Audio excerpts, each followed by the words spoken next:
Let's speak more about the situation. We on the line now we're joined by Guy Leitch, who is publisher and editor of the SA Flyer magazine. Dr. Guy Leitch, thank you so much for taking the time to speak to us. So, to your mind, why did the business rescue fail? I think quite simply the task was impossible. The airline had been absolutely stripped of all its assets by the endless series of hits that it had been subjected to. First off, obviously, with the its order for MAX, a Boeing 737 MAX aircraft that had costed $45 million just in deposits. Then, of course, COVID arrived. It was grounded. It lasted a fair amount of time on its reserve funds being grounded, but went into business rescue. It began flying again, and shortly after it began flying again, it was hit by Omicron. And Omicron hit Comair pretty hard because of its British Airways franchise, which is very much dependent on transporting or linking up with the British Airways incoming flights. So that was a particularly hard blow. Then, of course, we had 2 months ago the forced grounding by the Civil Aviation Authority over compliance concerns with maintenance. And then the last blow has been the rapid and huge increases in the price of oil. And all of these have simply made it impossible for the airline to be a remotely attractive proposition for anyone to throw good money after bad, if you like, to try and turn it around. I suppose also just trying to get perspective. I mean, Comair was listed on the JSE for many years and was what's regarded as one of South Africa's most profitable airline groups. So is its demise solely as a result of the financial fallout from COVID-19, the past 2 years, essentially? Well, I think COVID played a very large part. I think the last straw literally broke the camel's back was the fuel increase and, of course, the CAA grounding. I think you need to look at all of these factors together, but the reality is that airlines in South Africa have had an absolutely appalling time with COVID, and Comair was in a poor position beforehand because it had too aggressively expanded on the basis of its strong profit history, and then was left weak and vulnerable.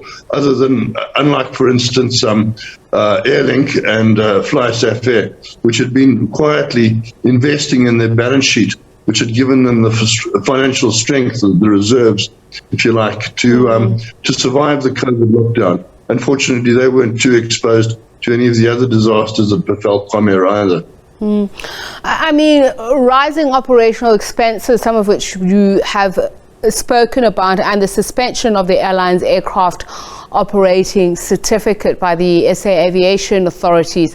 How did this impact the airline? As you said, it was a confluence of things, so there were multiple blows that the airline suffered. Well, I mean, the position we're in right now is that the business rescue practitioners have thrown in the towel. They've said we can't find any additional funding for it. And sorry, we've got no option but to liquidate it. I think that it's worth bearing in mind that the liquidation may, on a long outside chance, if you like, not be the total end, because it's possible that people will come in and buy the fire sale remains, if you like, of the airline up at fire sale prices and maybe even restart it. Because as Lord Glenn Osmond said, and I agree with him, there is a good brand, there are good aircraft, there's a good fleet, they've got good routes, they've got good pilots. All the ingredients are there to have a good airline, except that they didn't have the money.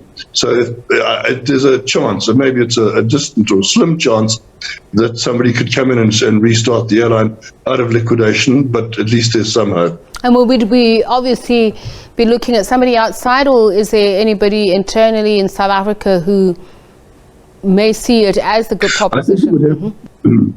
It would have to be a South African. There are unfortunately laws in South Africa that prevent more than 25% of foreign ownership of South African airlines. So it would probably have to be South African. The real problem, or the question is, are the investors who delisted the company from the Johannesburg Stock Exchange and have already invested 500 million rand into it, are they prepared to just walk away from that, or are they going to use the liquidation process to give the last of the creditors a really bad deal and then try and resurrect the airline again from its ashes. I don't know. So what happens in the meantime to the employees, the customers, and South African aviation as a whole as a result of this? The severity of this disaster cannot be underestimated. It's I think the single biggest disaster that has befallen the South African airline industry. To lose an airline with 73 years of good profits, the track record, the brand, the quality of Comair is an absolute tragedy. Not only does it affect directly the lives of the 1,200 employees, it also obviously affects immediately and directly all their dependents. They're not going to get paid this month. They haven't, not even getting their medical aid contributions paid. And of course, it has a much, much larger knock-on effect into the broader economy. One of the most immediate consequences will be that there will be a massive shortage of supply of airline seats, and in other words, there'll be a shortage of supply and a massive over-demand, which will drive prices up just naturally. And the second, of course, is that the entire travel and tourism industry is going to be adversely affected simply by the massive increase in prices. We're going to see, as airlines scramble to try and take up Comair's stock and seats, and also simply because of the massive increase in prices that have been forced on the airlines by the fuel price increases. But we need to really bear in mind or understand the huge multiplier that comes from investment in airlines.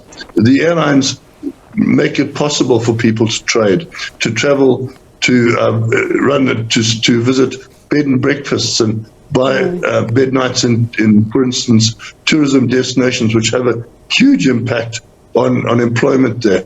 If all of this stops because prices get too expensive, it'll cost so many more lives in associated consequences or indirect consequences to the airline's failure. So we understand that despite being in business rescue, Comair was able to remain operational with the help of Comair Rescue Consortium, which obviously invested, as you mentioned, that 500 million rand for a 99% equity share of the business. So is there any avenue that can be reconsidered there?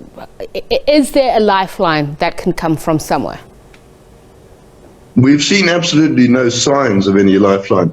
But that said, I personally am not quite ready to give up hope and think that it is just the entire airline is going to be consigned to the dustbin of history. I would like to think that there's been enough money invested into it and there's enough goodwill already there still and assets to make the airline worth trying to rescue from the liquidation proceedings. But as I said at the end earlier, this is a very long shot. All right, much appreciated your time and insights, Dr. Guy Leitch. He is the editor of that SA Flyer magazine. Thank you so much for speaking to us. Publisher and editor of SA Flyer magazine, Dr. Guy Leitch, around the situation with Comair Airlines.